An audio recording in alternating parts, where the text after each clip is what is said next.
Hey there, I'm Jensen. Today is Monday, August 2nd, and I have all the stories you need to know to get in the loop tonight. First, let's catch up with what's going on in Tokyo. The U.S. women's soccer team lost to Canada 1-0 in the semifinals, dashing the prospect of Olympic gold.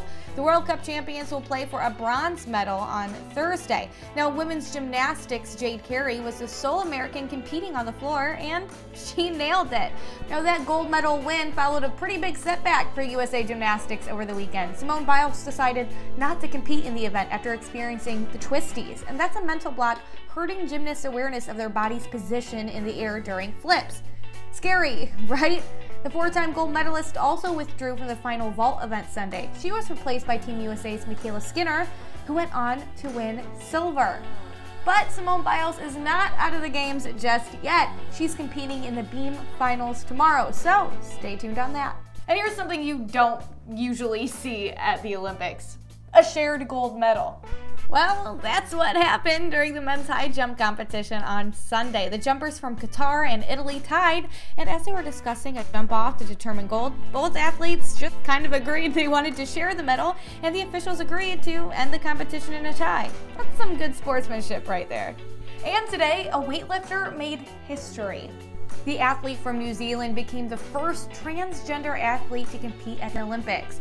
Laurel Hubbard did not medal in the event, but she was grateful to the International Olympic Committee for being welcoming to her and her gender identity. In 2015, the IOC made the decision to not put any rules or regulation on transgender athletes. Instead, the decision's up to specific countries. And back here in the States, the big Lollapalooza music festival wrapped up yesterday. But as the Delta variant causes COVID-19 surges across the country, the concerns about the festival's aftermath are just getting started. Just check out these crowds at the fest in Chicago. Attendees going to day 3 of the festival were encouraged to bring masks to indoor spaces, including tents, but they weren't required outdoors. Now, organizers say those going to the festival had to show a negative COVID test taken within the previous 72 hours or have proof of vaccination. Now, much of the event did take place outside, but doctors say what they're actually concerned about are super spreader events indirectly tied to large events like this, like overpacked public transportation, dinners, and after parties. And the federal eviction moratorium expired on Saturday after being extended multiple times throughout the pandemic. President Joe Biden had called on Congress to extend the moratorium, but Democrats failed to secure enough votes to extend it before that deadline. Now, if you are a tenant on the verge of eviction, here are some things you should know. First, you still have to go through the legal process of an eviction. You can't just be thrown out of your house right away. If a tenant is unable to pay, a landlord could call for a court hearing and begin a court process that could take weeks. And while the case goes through the courts, the tenant can remain in the home. The pandemic forced many to fall behind on bills. $46 billion in federal aid was allocated to help tenants keep roofs over their heads throughout the pandemic. So what if you have been approved for federal aid and are just waiting for the money to come in? Well, right now, it's not exactly clear. But Northeast Ohio real estate attorney Laura Volpini said judges always do try to work toward bringing parties together to find a resolution. For more information on the whole process, check out the link in the description of this video. And in food news, at the start of next year, I'm sorry to say the price of bacon may be going up. In 2022, California will begin enforcing an animal welfare proposition that was approved by voters back in 2018.